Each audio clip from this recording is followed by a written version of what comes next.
108의 문제입니다. 108의 이론 1번 다음 중 기업회계 기준의 재무제표 작성과 표시에 대한 설명이다. 틀린 것은 그렇습니다. 자, 동그라미 읽어보시면 자산부채 자본 중 중요한 항목은 재무상태표 본문에 별도 항목으로 구분해서 표시한다. 다만 중요하지 않은 항목은 성격이나 또는 기능이 유사한 항목에 통합해서 표시할 수 있으며 유사한 항목이라고 107회 그죠? 107회 문제 풀었을 때 설명해드렸었던 것 같아요. 통합할 적절한 계절 과목이 없는 경우에는 기타 항목으로 통합할 수 있습니다. 현금이나 예금, 현금 및 현금성 자산, 외상 매출금 받으러면 매출 채권 이런 식으로 해서 중요하지 않은 항목은 성격이나 기능이 유사한 항목끼리 통합 표시할 수 있다라고 말씀을 드렸어요. 동그라미 2번 자산부채는 원칙적으로 상계에서 표시하지 않습니다. 우리가 총액주의라는 말 쓴다고 그랬죠. 그렇죠? 총액주의.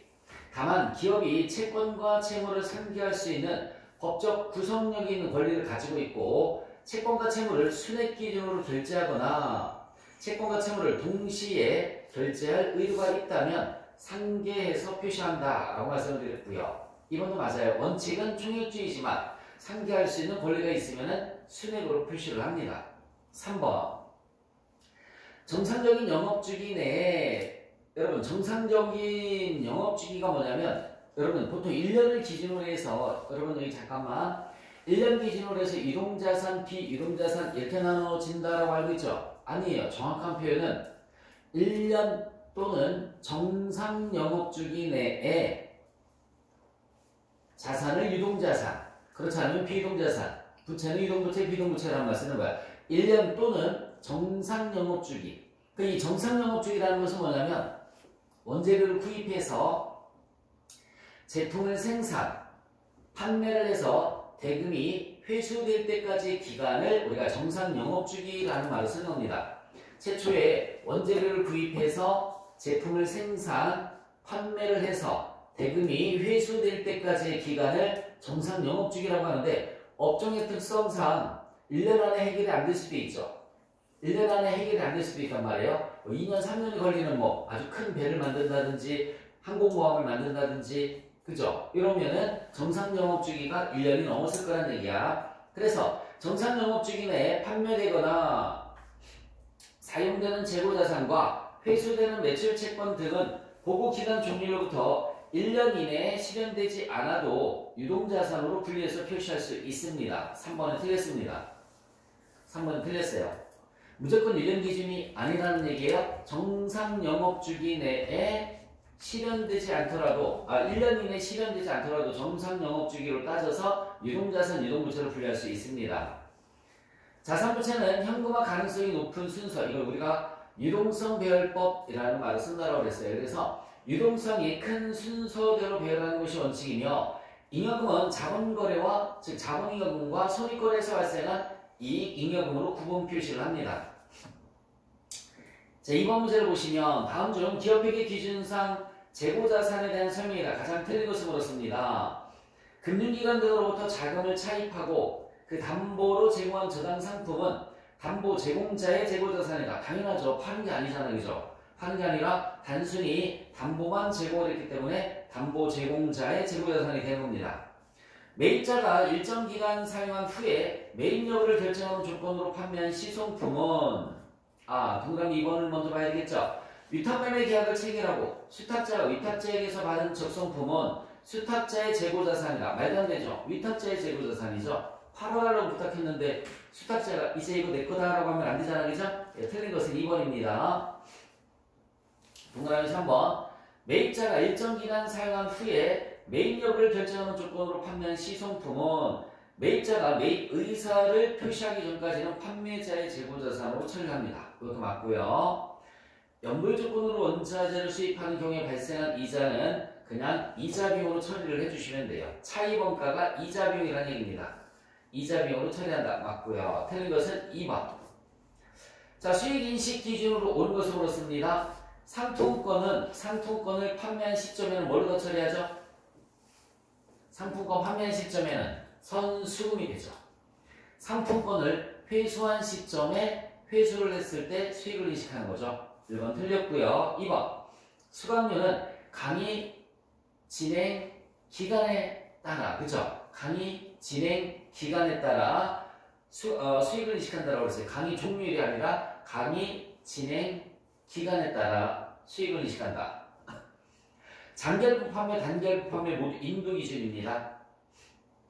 장기 할부 판매, 단기 할부 판매 모두 인도 기준으로 인식하는 거고요. 수출 업무를 대행만 하는 종합상사는 판매 수수료를 수익으로 인식한다. 맞죠? 여러분 수출 업무를 대행만 해주는 거니까 대행 수수료 받겠지, 그치? 그 대행 수수료 받는 게 수익이다 라고 생각을 해주시면 돼요. 옳은 것은 4번이었습니다. 자, 4번 문제를 보시면 다음은 기말 자본의 일부분이다. 기말 재무상태표에 표시될 자본 항목과 그 금액으로 틀린 것을 물었습니다. 자본잉여금부터 체크를 한번 해볼까? 자본잉여금, 감자차익, 자기주식 처분이, 그 다음에 또 하나 주식 반환 추가금이 있는데 그건 없죠. 그러면 자본잉여금 2개 더해준 거 150만원. 2번은 맞죠. 자본금은 보통주 자본금이 있고 우선주 자본금이 있습니다. 2개 더해서 1,500만원. 1번도 맞죠. 자본조정은 뭐가 자본조정일까요? 미교부주식배당금. 미교부주식배당금 하나 있네요. 300만원입니다.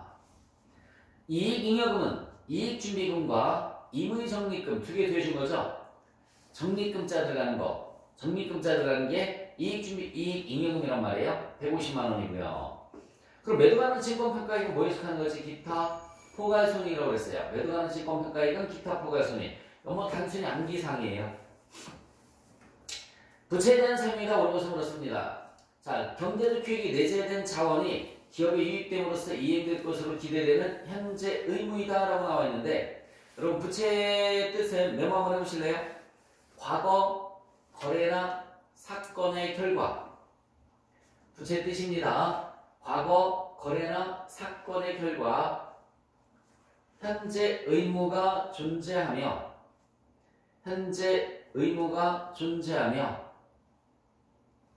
미래에 자원의 유출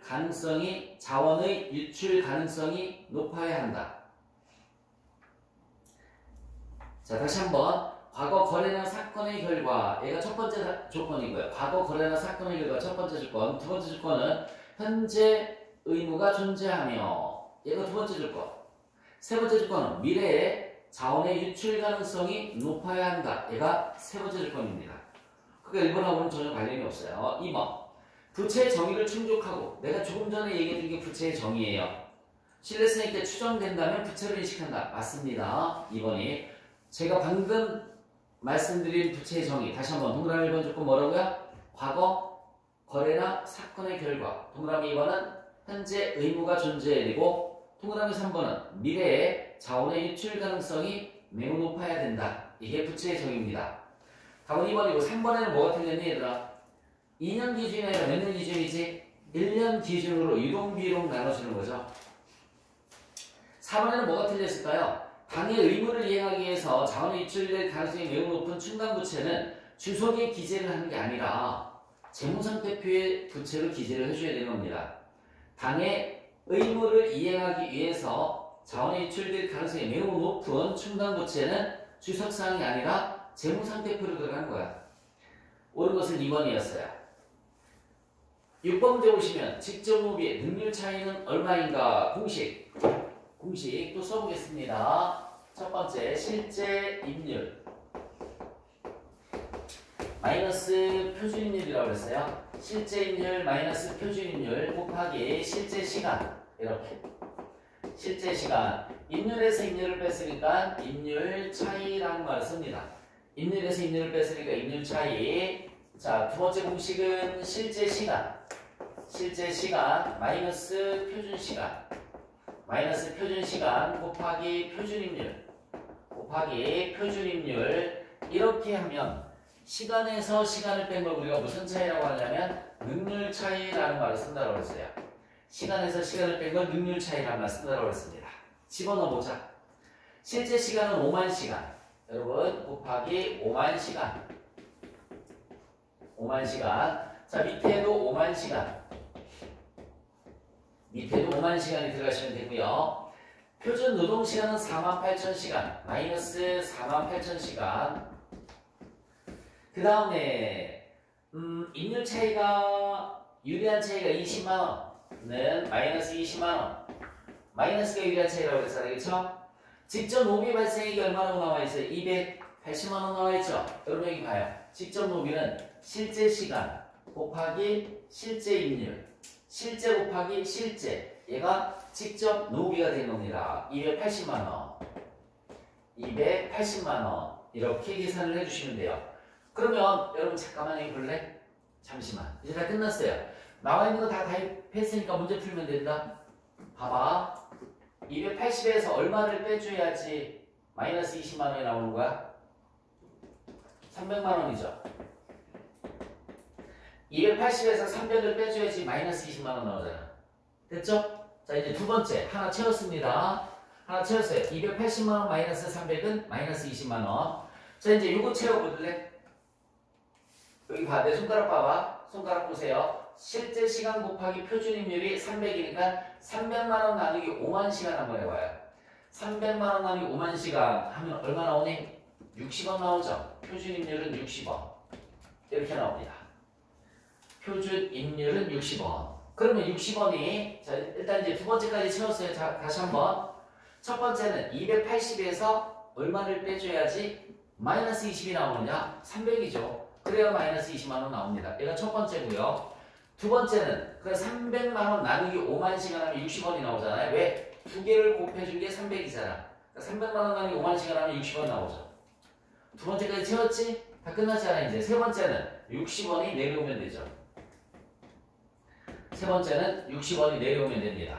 그럼 5만 시간 곱하기 48,000시간 하면 2,000시간 나오죠? 260이니까 12만원. 플러스가 나왔으니까 플러스가 나오면 불리한 차이라고 했습니다. 불리한 차이. 그래서 답은 2번이 답이 되는 거예요. 답은 2번. 공식을 써서 저 대입하는 연습 몇 번 하시면 돼요. 공식이 암기가 안 되면 아예 풀 수가 없는 문제고요. 공식은 가장 기본적으로 암기가 되어 있어야 됩니다. 자, 7번 문제를 보시면 동일한 원재료를 투입해서 단일 공정에서 ABC 세 가지 등급품을 생산하고 있다. 세 가지 제품에 공통적으로 투입된 결합원가는 128,000원이라고 할 때 아래 자료를 바탕으로 순실현가치법 밑줄 쳐보세요. 순실현가치법에 밑줄 쳐주시고 하나 적어주세요. 순실현가치법에 밑줄 치시고 최종 판매 가격에서 추가 가공비를 차감한 금액. 최종 판매 가격에서 추가 가공비를 차감한 금액. 그거를 우리가 뭐라고 하느냐면 순실현가치법 이란 말 씁니다. 자, 그러면 제가 여기 봐요. 거기 A, B, C 이렇게 나와 있는데 제가 여기 잠깐만 고개 들어봅시다. 제가 이렇게 설명해 드릴게요. 잘 봐. 뭐게?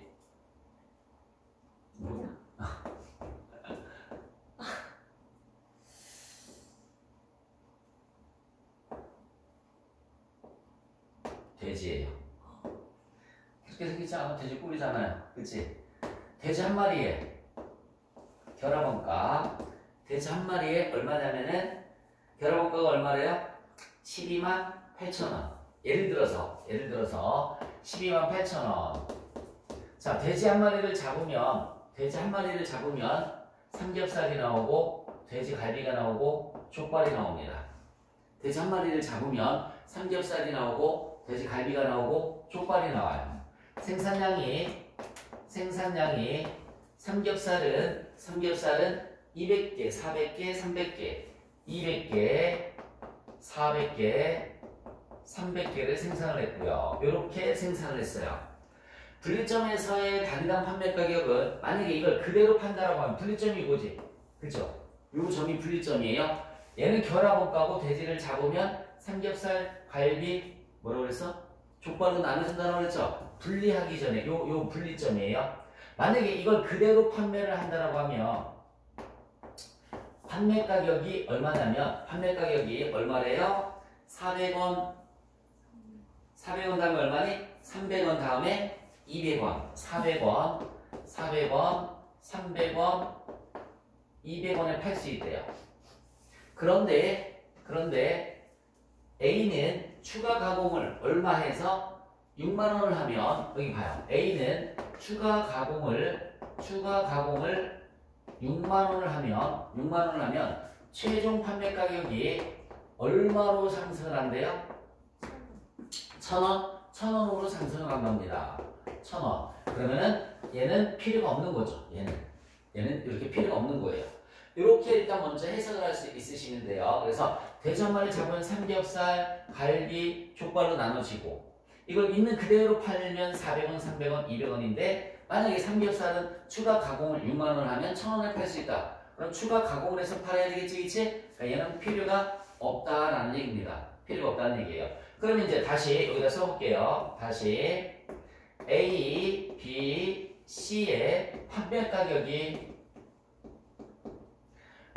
과연 얼마냐라는 얘기야. A, B의 C의 판매 가격은 일단 C는 이렇게 곱해주면 얼마죠? 6만 원이죠. B는 이렇게 곱해주면 얼마에 파는 거죠? 12만 원에 파는 거죠. A는 200개를 얼마에 판대요? 1,000원에 판대죠, 그쵸? 그럼 얼마에 파는 거야? 20만 원이지. 20만 원인데 추가 가공을 해서 20만 원이잖아, 그치? 그럼 추가 가공하기 전에는 6만 원을 빼주면 얼마가 되는 거죠? 14만 원이 되는 거죠. 요걸 계산하는 게 포인트입니다. 자, 다시 한번 얘기해 줄게요. 판매 가격이, 여기 봐요. 요 판매 가격이 C는 6만 원, B는 12만 원. A는 얘가 아니라고 그랬잖아, 그치? 1,000원에 팔 수 있대. 20만 원에 파는데 얘는 추가 가공을 한 후의 금액이잖아. 그러니까 추가 가공이 6만 원을 빼주면은 20에서 6만 원 빼주면 얼마 나오죠? 14만 원에 팔 수 있다라는 얘기야. 그러면은 다 더해주시면은 최종 판매 가격이 얼마 나오죠? 20만 원, 32만 원이 나오네요. 32만 원을 100%로 놓고 봤을 때 32만 원을 100%로 놓고 봤을 때 뭐 굳이 이렇게 안 해도 돼. 그래서 요 돼지 한 마리 값을 여기 봐요. 돼지 한 마리 값을 결합원가를 돼지 한 마리 값 결합원가 12만 8천 원을 세 군데로 이렇게 나눠줘야지 매출 마이너스 매출원가는 매출 총익이 나오는 거죠, 그치? 이해 가세요? 다시 한번 매출 마이너스 매출원가는 뭐라고? 매출 총익. 물론 얘는 추가 가공비가 있지만 지금 이런 개념으로 생각을 해주시면 되는 거예요. 이 원가를 안분을 어떻게 할 거냐라는 얘기죠. 자, 결합원가 12만 8천 원 12만 8천 원 곱하기 총 판매 가격이 32만 원이에요. 32만 원분에 어느 제품을 물었습니까? A 제품을 물었으니까 A 제품은 얼마니? 14만 원이죠. 이렇게 하면 나오겠네. 얼마 나와?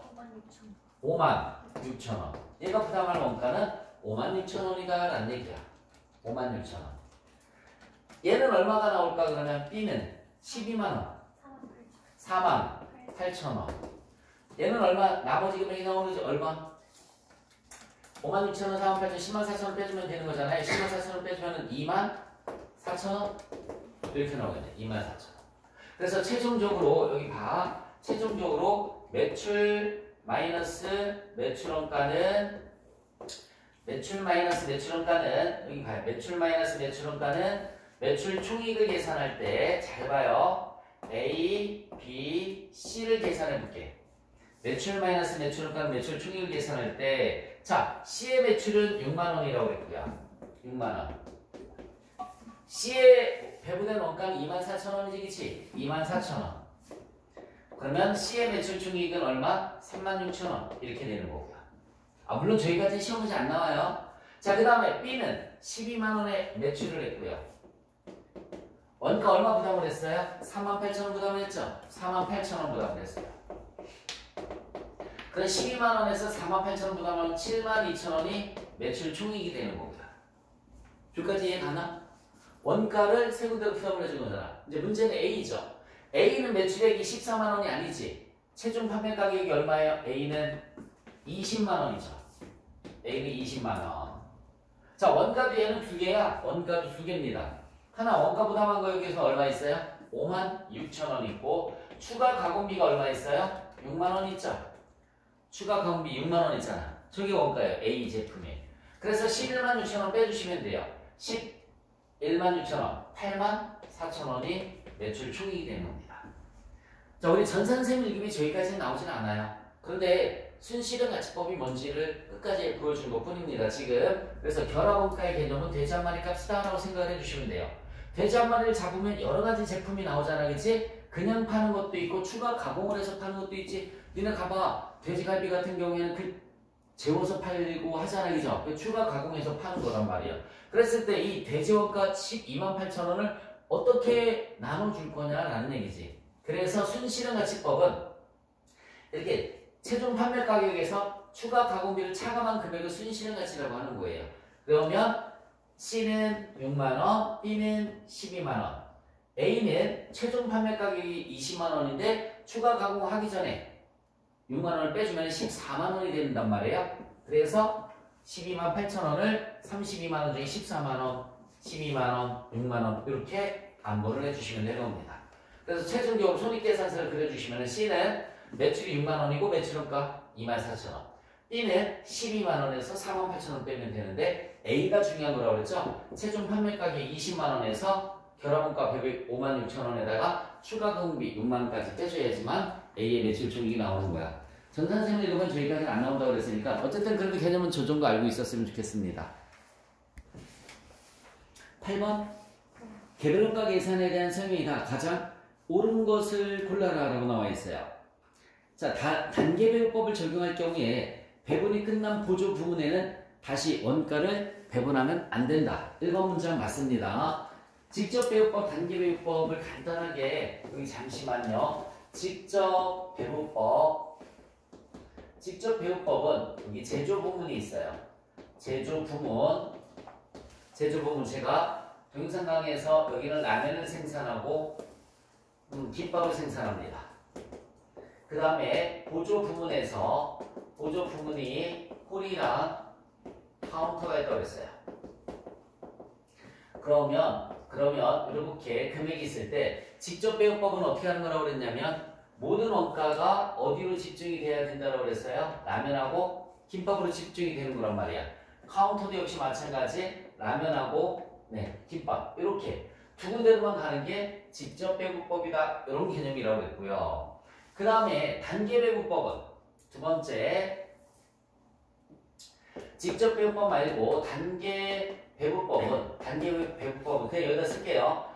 만약에 카운터에 있는 금액을 먼저 배분한다고 하면 먼저 배분하는 것은 세 군데로 배분을 해주고 그 다음에 두 개 더해서 두 군데로 배분을 해주고 이렇게 배분하는 게 단계배분법이라고 했어요. 그래서 먼저 배분된 것은 그 다음에는 배분되지 않고 제조품에만 배분가 되는 겁니다.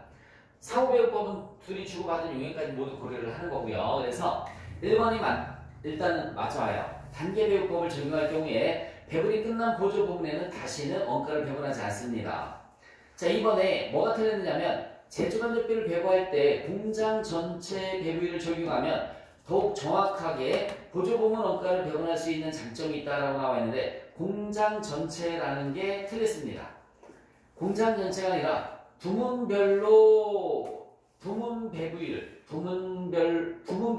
이렇게 공장 전체가 아니라 부문 배분율 이렇게 써놓으면 되겠다. 공장 전체 배분율을 적용하는 것보다 부분 배분율을 적용하는 것이 훨씬 더 정확합니다. 제조원가 배분 기준을 선택할 때는 원가의 상관관계보다 주주의 이익을 먼저 고려해야 된다. 이 문장이 틀렸어요. 주주의 이익이 중요한 게 아니라 원가 상관관계가 훨씬 더 중요하겠죠. 인과관계에 의해서 배분을 해줘야 되고 배분 순서를 고려하는 게 무슨 법일까요? 상호배분법이 아니라 단계배분법이 배분 순서를 고려를 하는 겁니다. 옳은 것은 1번이었어요. 19번. 자, 다음 중 표준원가에 대한 설명이다. 옳지 않은 것을 물었습니다.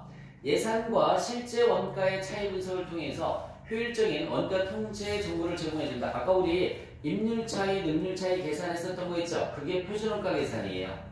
실제 원가와 예산과의 차이를 분석하는 겁니다. 기말의 원가 차이를 매출원가에서 조정할 경우 불리한 차이는 매출원가에 가산하고 유리한 차이는 매출원가에서 차감한다라고 나와 있어요. 여러분 잠깐만 우리가 매출 마이너스 매출원가는 매출 마이너스 매출원가는 매출 총이익이에요. 불리한 차이다라는 말은 뭐냐면 불리한 차이. 여러분 회사에 불리하다는 얘기는 매출 총이익이 줄어들었으니까 불리하다는 얘기가 되겠지, 그치? 그럼 매출 총이익이 줄어들려고 하면 매출원가는 어떻게 해야 될까요? 늘어나야 되겠죠, 그쵸? 그러니까는 불리한 차이는 매출 원가에 가산한다라는 말을 쓰는 겁니다. 가산한다. 얘가 늘어나야 얘가 줄어들잖아. 자, 유리하다라는 말은 뭐냐면 유리한 차이는 회사 입장에서 봤을 때 이익이 크게 나오는 게 유리한 거죠, 그쵸? 이익이 크게 나오려면은 얘가 줄어들어야 된단 말이에요. 그래서 매출원가에서 차감한다라는 말을 쓰는 거고요.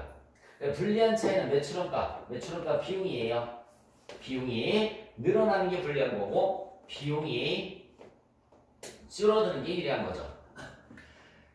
그래서 동그라미 2번도 맞는 문장이고 동그라미 3번 표준원가 계산은 기업이 연초에 수립한 계획을 수치화해서 예산 편성을 하는 기초가 되는 거 맞습니다. 연초에 수립한 계획을 숫자로 하는 걸 수치화한다라는 말을 쓰는 거죠. 그래서 예산 편성을 하는 걸 우리가 표준원가 계산이라는 말을 쓰는 거예요. 자, 4번에 어떤 문장이 틀렸을까 그러면 표준원가 계산을 선택한 경우에는 실제 원가와 상관없이 표준원가로 계산한 재고자산의 금액을 재무상태표상 금액으로 결정해야 된다라고 나와 있는데 밑줄 쳐보세요. 재무상태표상 금액 밑줄 치고 항상 실제 원가가 반영되어야 한다. 항상 실제 원가가 반영되어야 한다. 재무상태표상 금액은 항상 실제 원가가 반영이 돼야 되는 거야. 그래서 4번이 틀렸습니다. 자, 10번 재주간접비를 예정배부하고 있다라고 나와 있어요. 예정배부라는 말이 나오면 첫 번째 공식이 제조간접비 예상액 제조간접비 예상액 나누기 예상시간입니다. 제조간접비 나누기 예상시간은 예정배부율 두 번째 공식은 예정배부율 곱하기 실제 시간은 예정배부액 세 번째는 예정배부액이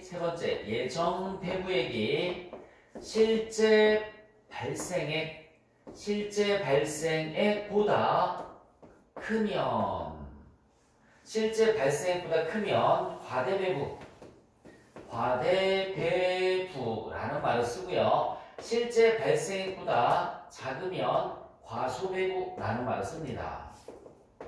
요 세 가지를 무조건 쓰고서 시작해 주시면 되는 거예요. 제조간접비 예상액 나누기 예상시간은 예정배부율, 그 다음에 예정배부율 곱하기 실제 시간은 예정배부액, 예정배부액이 실제 발생액보다 크면 과대배부, 작으면 과소배부라는 말을 씁니다.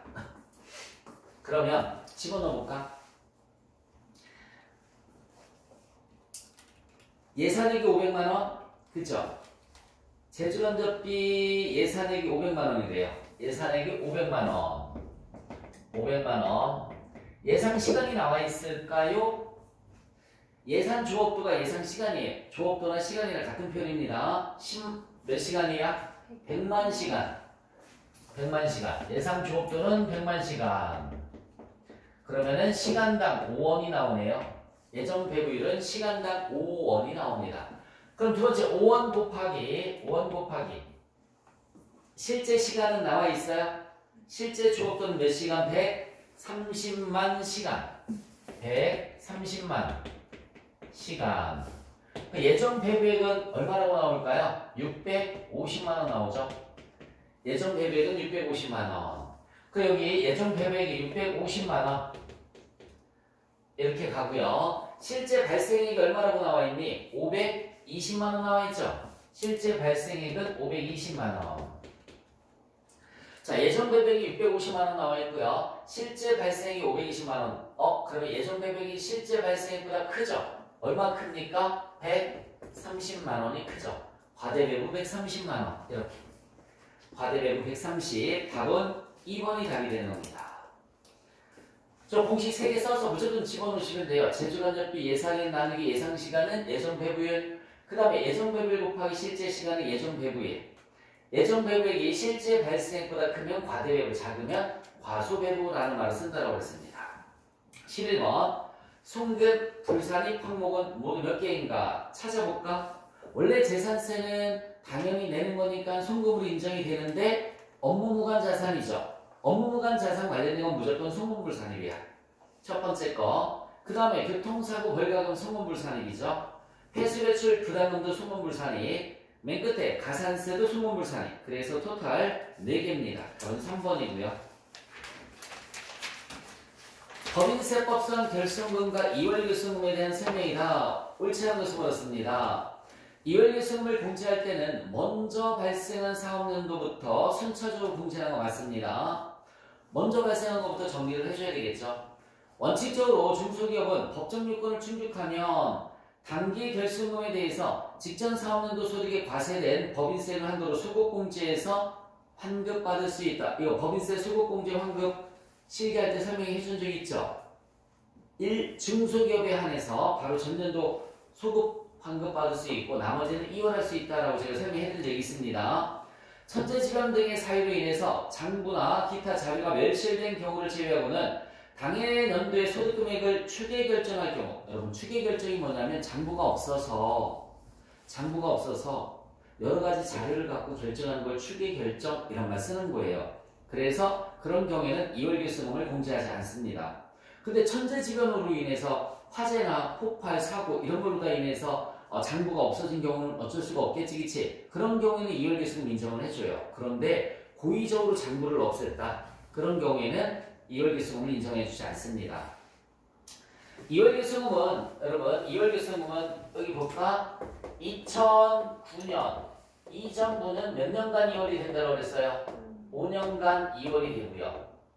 2009년 이전이니까 2008년도까지지, 그치? 두 번째, 2009년부터 몇 년도까지? 2019년까지는 10년간 이월이 되고요. 2020년 이후는 몇 년? 15년 이월이 된다고 그랬습니다. 그래서 4번이 틀렸네요. 4번이 틀렸어요. 자, 13번 문제를 보시면 자, 소득세법상 성실신고 확인 제출 사업자가 적용받을 수 있는 세액공제는 원래 사업하는 사람은 의료비 세액공제, 교육비 세액공제, 월세 세액공제 안 되거든요. 저같이 개인 사업자는 의료비나 교육비나 월세 세액공제를 받을 수가 없어요. 그런데 성실신고 사업자는 의료비 세액공제를 받을 수가 있어요. 여러분들 네이버에서 성실신고 사업자 이렇게 치면은 업종별로다가 매출액 얼마 이상은 성실신고 사업자라고 뜹니다. 그러면 그 성실신고 사업자들은 5월 말까지 소득세 신고를 하는 게 아니라 몇 월? 6월 말까지 소득세 신고를 하는 거예요. 근데 보험료 세액공제는 오로지 근로소득자만 되는 겁니다. 보험료 세액공제는 오로지 누구만 된다고요? 근로소득자만. 1번은 안 돼요. 그래서 여기 잠깐만. 만약에 여기 잠깐만요. 선생님이 개인 사업자지. 성실신고 사업자가 아니면 의료비가 안 되고 교육비가 안 되고 월세도 안 돼요. 근데 선생님이 성실신고 사업자면 의료비도 되고 교육비도 되고 뭐도 된다고요? 월세도 된다고요. 그렇게 생각을 해주시면 돼요. 근데 보험료는 무조건 누구만 된다고요? 근로소득자만 되는 겁니다. 14번. 자, 부가가치세법상 납세 의무에 대한 설명이다. 가장 잘못된 것을 물었습니다. 청산 중에 있는 내국법인은 계속 등기 여부에 불구하고 사실상 사업을 계속하는 경우 납세 의무가 있습니다. 청산 중에 있다 하더라도 사업을 계속하고 있으면 당연히 납세 의무가 있겠죠. 영리 목적 없이 사업상 독립적으로 용역을 공급하는 자도 납세 의무에 해당합니다. 여러분, 납세 의무자는 영리 목적과 무관해요. 독립성만 있으면 돼요. 독립적으로 그 다음에 사업성이 있으면 되는 거고요.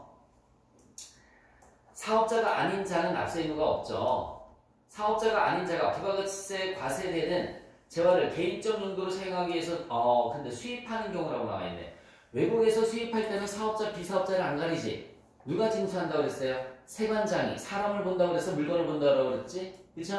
그러니까 사람은 필요가 없어요. 물건을 보는 거예요. 물건을. 물건을 보고 과세면세를 가리는 거지 사람을 보고 과세면세를 가리는 게 아닙니다. 그래서 외국에서 수입하는 경우에는 납세 의무가 있습니다. 3번이 잘못됐네요. 납세 의무자와 그 다음에 실질적인 당세자가 일치하지 않는 간접세액이 맞고요. 15번 다음 중 부가세법상 공제받지 못할 대입세액이 아닌 것을 물었습니다.